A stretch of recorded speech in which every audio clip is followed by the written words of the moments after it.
Salut tout le monde, on se retrouve après un long moment de pause sans ouvrir de colis. Je sais que vous aimez bien les ouvertures de colis, le temps d'accumuler, parce que c'est un peu ça aussi, 2 mois de colis, une dizaine de paquets reçus d'un peu partout dans le monde. Il y a de l'Angleterre, il y a la Thaïlande, pas mal de France quand même. Et voilà, on va s'ouvrir ça tranquillement. Toujours les mêmes sources d'approvisionnement, il y a du Vinted, Le Bon Coin, eBay et puis quelques achats en direct. Je vous décortique tout ça. J'ai un peu triché sur un colis, il y a une dizaine de colis, sur un qui était beaucoup trop volumineux que j'ai dû ouvrir avant. En fait, j'ai récupéré la totalité d'une collection de 11 mondiales sous reliure. J'adore ça, les belles reliures d'origine du magazine. Donc du premier numéro en 90 au dernier qui m'intéressait en 2000. Donc il y a 11 reliures complètes.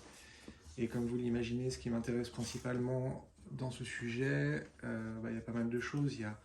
Globalement, il y a du Panini. Voilà, je tombe par hasard sur une belle pub Foot 94.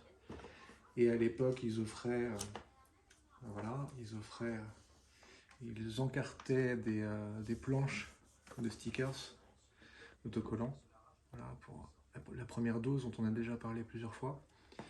Alors ils sont complets avec les posters et aussi avec toutes les planches de fiches. Donc c'est aussi ça qui m'intéressait beaucoup pour compléter ma collection.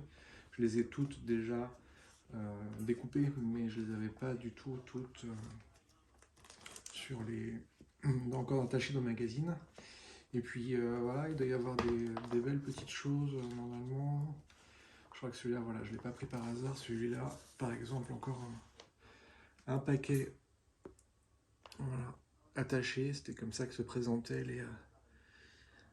la promotion marketing de la part de Panini. Ils collaient un petit paquet gratuit offert à l'intérieur de 11 mondiales. Donc ça, c'est vraiment cool. Si ça m'intéresse certains, je pourrais faire une petite vidéo un peu plus ciblée sur la collection de 11 mondiales. Il y a vraiment des belles choses. Voilà, les époques aussi. Moi, j'adore les maillots.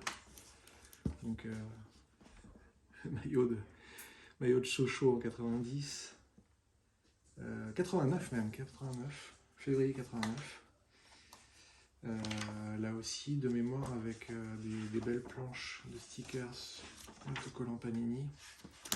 Enfin, voilà, des belles choses. La mode à l'époque. On a Jordan, Nirvana, Nevermind. On a Jordan sur plusieurs. Je vais y arriver, mais avant, quand même. Les Nuls, film culte, La Cité de la Peur. Alors, encore Barclay, Phoenix Suns. Vous voyez, quand on disait qu'il n'y en avait que pour Jordan à l'époque, non. Il n'y en avait pas que pour Jordan. Ophélie Winter, évidemment. Voilà Jordan, le premier numéro. Alors il a fait la couverture de 5 numéros, je crois. Là c'est le numéro 6. Le comeback, donc on est déjà en 95. Voilà, directement à l'heure, avril 95. Là aussi, je vais peut-être pas rentrer dans le détail de tous les numéros, mais pour ceux que ça intéresse, n'hésitez pas à me dire. Il y en avait un autre qui était assez intéressant, Michael Jackson, signé. Ça fait des années, mais vraiment des années que je lui cours après, que j'ai jamais réussi à avoir le moindre autographe de sa part. C'est pas du basket, c'est bien du foot. Et alors j'avais oublié effectivement qu'il allait la plier. C'est une petite boîte, une display, on va appeler ça comme ça. Panini, alors pas en super état, je le savais, je pense que je l'ai acheté 3 euros, un truc comme ça. Vous allez me dire, quoi, 3 euros pour une boîte défoncée comme ça? Oui, je sais. Et j'ai les marchands les revendeurs de presse, pardon, les bureaux de la maison de la presse, et partout où on pouvait trouver de quoi lire. Tac, donc on va toujours être dans l'univers Panini.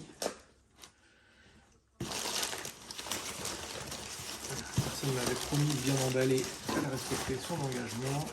C'est très bien pour une fois. Alors,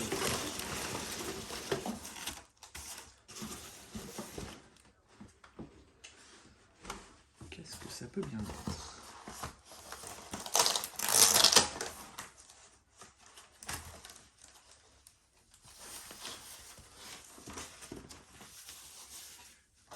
Petit smiley, c'est sympa. Alors c'est le top, en fait. On ne peut pas appeler ça autrement, hein, c'est le topper. C'est le haut d'une... pas d'une PLV, mais bien d'un présentoir d'époque qui servait aux détaillants à exposer les produits Panini. Donc il n'y a vraiment que le haut. Alors c'est vraiment sympa. Pour en avoir une autre complète sur Panini Découverte. Je sais pas si ça parle à tout le monde Panini Découverte, mais c'était les fascicules scolaires en fait qu'on avait dans les années 90, produits par Panini. Et c'est à peu près le même principe. C'est un grand présentoir, un tourniquet métallique. Et ça c'est vraiment le top qui se fixait au-dessus, bon, qui permettait de changer assez logiquement, assez facilement l'encartage. Là c'est du carton avec des stickers, des autocollants on dirait sur le dessus. C'est pas la même chose sur le Panini Découverte où c'est carrément du carton imprimé. Mais bon voilà, il me reste plus qu'à trouver ce qui va en dessous de ça. Sait-on jamais un jour. Donc je sais pas à quoi ressemblait ce présentoir, peut-être tourniquet.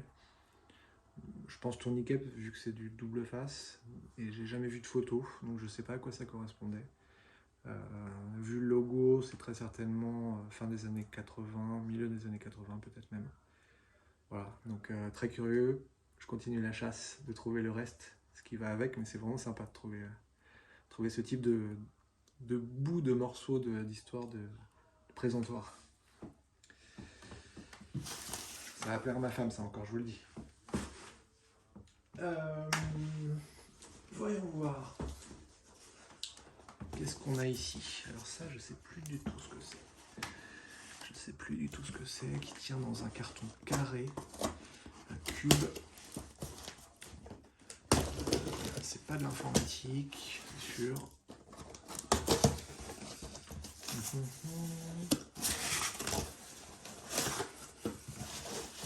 Du papier bulle, toujours pratique.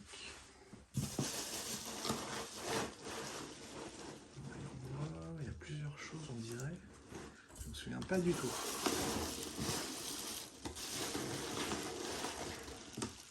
Je me souviens pas du tout. Ah ok, d'accord. Ok. Supplément en cadeau. Cordialement, Henri. Bah ça c'est bien sympa. Si je joins quelques stickers supplémentaires. Ça c'est vraiment cool. Et donc c'est rare d'avoir des vendeurs aujourd'hui qui nous ajoutent des trucs. Je vais commencer par les cadeaux du coup. Alors ce qui m'embête avec cette histoire de conserver les colis longtemps, déjà c'est bon en cas de problème sur le contenu. C'est de plus en plus compliqué. J'ai vu que PayPal avait réduit les temps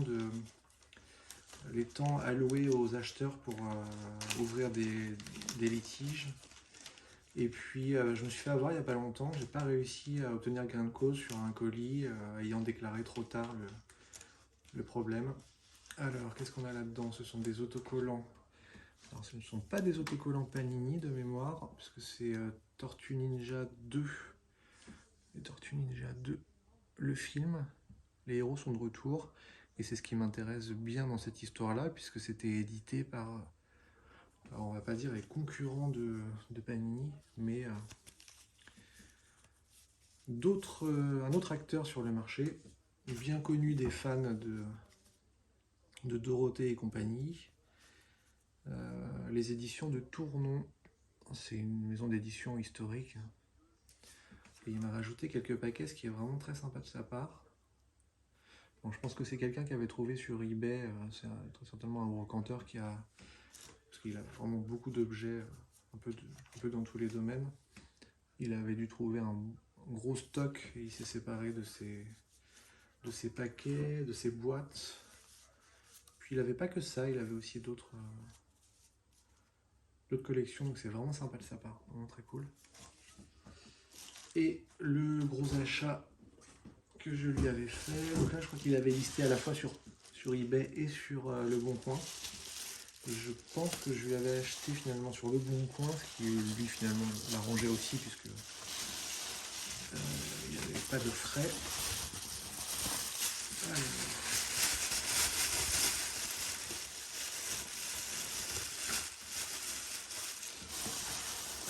Tac. Et ben c'est la boîte. Alors elle n'est pas en super état, je m'attendais à un peu mieux. Et vu l'emballage, c'est pas pendant le transport que ça s'est endommagé.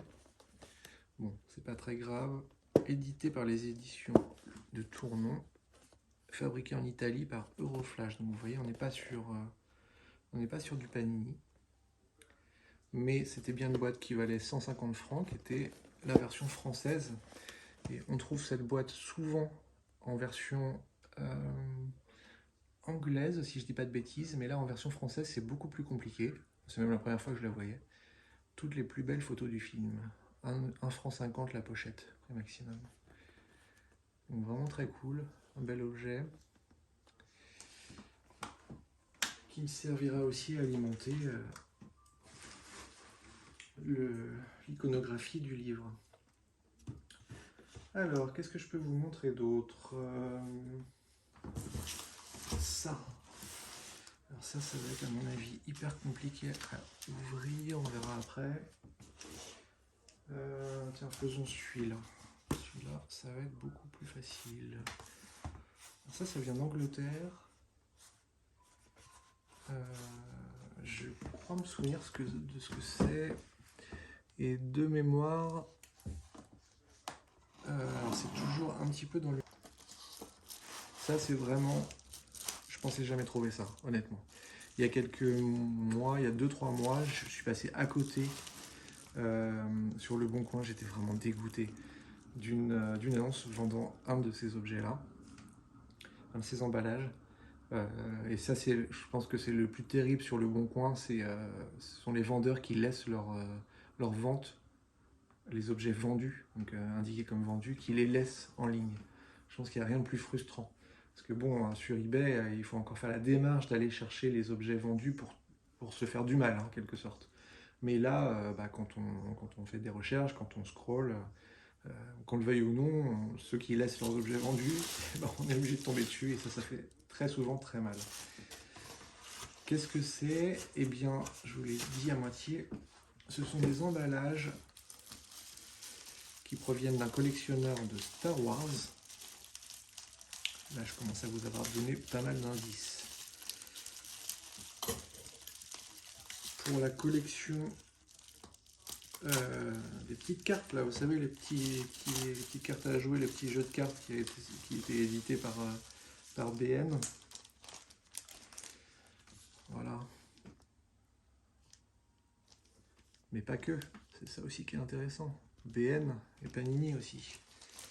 On trouvait ces cartes, là, les petites cartes à jouer, parce que c'était un jeu en fait, dans les aliments, enfin dans les boîtes de gâteaux BN, et dans un magazine Picsou, dans un magazine Journal de Mickey.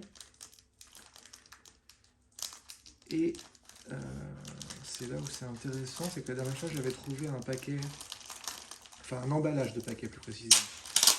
Jamais encore trouvé le paquet. Mais je remarque que les collectionneurs de Star Wars sont encore plus dingues que les collectionneurs de cartes ou même de jouets.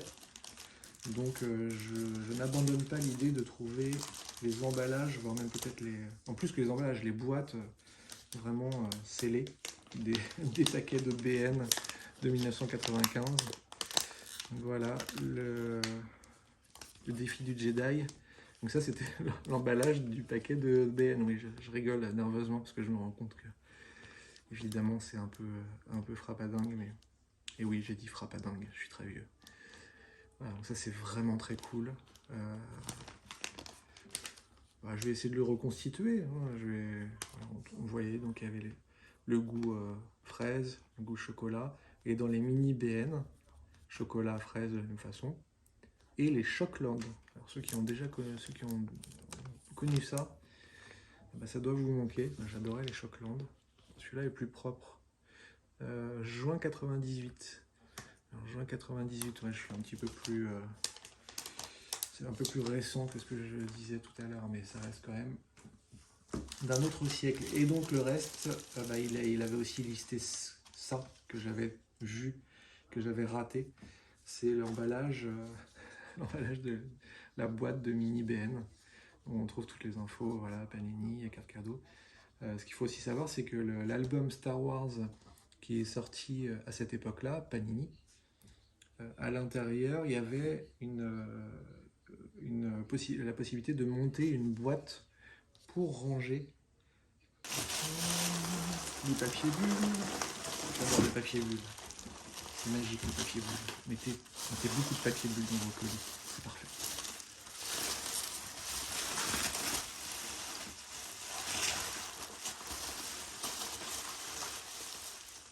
Je sais toujours pas ce que c'est. Si je sais pas ce que c'est que c'est bien protégé. Si c'est bien protégé, je suis très content. Ah si, d'accord, ok. Oh là là, ça remonte. C'est un achat Vinted. C'est pas le plus cher que j'ai fait depuis 2 mois. Hein. Parce que ça m'a coûté 2 € pièce. Ce sont des petits classeurs. Alors j'adore la papeterie aussi des années 90. Mais pas que la NBA, hein. Tout ce qui va être marque type Crix, Chevignon et Co qu'on avait. Enfin qu'on avait la chance. Parce que c'était quand même une chance d'avoir des trucs qui valaient assez cher, pour pas grand chose. Mais voilà, ces 2 petits classeurs sont vraiment cool. Je les ai en format A4. Chicago Bulls, Lakers. Ils semblaient en très bon état et ils le sont. Donc c'est vraiment cool. Voilà, ça c'est un petit achat qu'on va qualifier de relativement inutile mais qui fait plaisir. Avec plein de papier bulle. On continue. Il reste 3 colis. Alors tiens, on va voir ça. Alors ça vient de Thaïlande. Ça, j'ai pas trop réfléchi. Le vendeur avait des trucs vraiment cool. Alors c'est pas protégé de façon incroyable. Ça est pile poil à la taille de la boîte. On va voir ce que ça donne à l'intérieur. Tac. Un petit peu de papier bulle. C'est une boîte. Décidément, c'est la vidéo des Panini. Hein. C'est une boîte d'autocollants encore. NBA. Je crois, comme je vous dis, que c'est la dernière collection que je n'avais pas en scellé. 96-97. Je ne me souviens plus qui on retrouve sur l'emballage de cette boîte. Alors c'est du scellé de 30 ans, hein, donc les scellés, autant vous dire qu'ils ont cédé. Mais l'important, plutôt là pour moi, vu que je vais en faire des photos, c'est surtout l'état de la boîte. Que ça soit pas trop dégueu, que ça se tienne bien. Voilà, là en l'occurrence, je pense qu'ils ont essayé de le resceller, c'est pas très grave. Voilà, il y a tous les... Je vais peut-être pas les compter tous, en plus ils s'ouvrent. Mais c'est pas très grave, moi le contenu, c'est pas ce qui m'intéresse le plus. C'est vraiment l'emballage. Pâté Wing, Brent Barry, Joe, vous voyez tout ce que je reçois, tout ce que j'achète. J'ai quand même une vraie passion sur tout ce qui va être vu magasin, que ce soit jouets, jeux vidéo, papeterie, presse. Ah ouais, je lui avais demandé de bien protéger. Autant vous dire que le gars s'est pas foutu de moi. Ce sont des planches de pas du contreplaqué, mais du mauvais bois, comme on dit. C'est pas du bois d'ailleurs, je pense. Alors, on va essayer de ne pas flinguer son travail de protection. Mais ce que je vous disais tout à l'heure, ce qui est embêtant dans le fait de conserver les colis, alors pour le fait d'éventuelles déclarations de problèmes, mais c'est aussi pour mettre des avis sur les transactions. Je suis sans arrêt relancé parce que je fais pas mon travail sur eBay Et c'est pas sympa parce que quand les vendeurs sont cool, j'ai envie de leur mettre des avis. Mais d'un autre côté, j'ai pas non plus envie de mettre d'avis avant d'avoir ouvert le colis. Donc c'est un petit peu la difficulté là-dessus. Et puis les vendeurs en général ont un petit peu de mal à comprendre le concept de conserver des colis fermés. Parce que je peux faire de PLV, donc des publicités sur le lieu de vente, dans les boutiques en l'occurrence. Ce qui est bien avec Lego et même les jouets en général dans les années 80-90, c'est que aujourd'hui on connaît les Lego Store, on connaît les modèles de vente modernes, on va dire, où les marques ont repris un peu le contrôle en distribuant eux-mêmes leurs produits. Mais avant, tac, ça va compléter une que j'ai déjà d'ailleurs, et une que j'ai récupérée il n'y a pas longtemps, mais que je ne peux pas vous montrer parce qu'elle est beaucoup trop volumineuse. Je vous montre juste celle pour laquelle j'ai acheté le lot. Tac. Voilà. Donc moi ce que j'aime c'est vraiment quand c'est en français. Legoland, les boîtes jaunes, boîte de 89, les premières collections pirates. Recto verso, donc ça s'accrochait en général. Tac, c'est des petits portiques mobiles. Et puis voilà, là il y a plein de docks.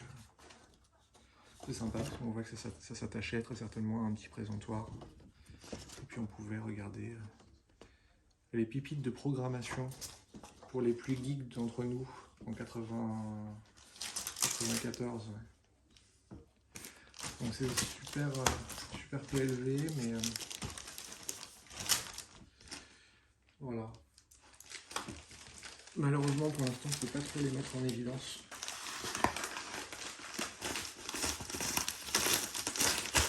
Je laisse juger. Ouais, ça doit être ça. Assez souple, oui, je pense qu'ils les avaient pas gardés volontairement. Il n'y en a que un qui doit pas être scellé, tous les autres le sont. Alors, ce qui est assez génial, c'est que... Enfin génial, je sais pas, mais... Pour moi en tout cas, c'est que... il y en a qui comportent encore les planches Panini. Donc voilà, ça me fait une version verte, une version complète et une version scellée. Et ben voilà, là aussi, voilà, vous voyez, image Panini. Si ça vous dit que je vous en parle plus, n'hésitez pas, faites-moi un petit message et puis on continue et on se retrouve rapidement. A plus.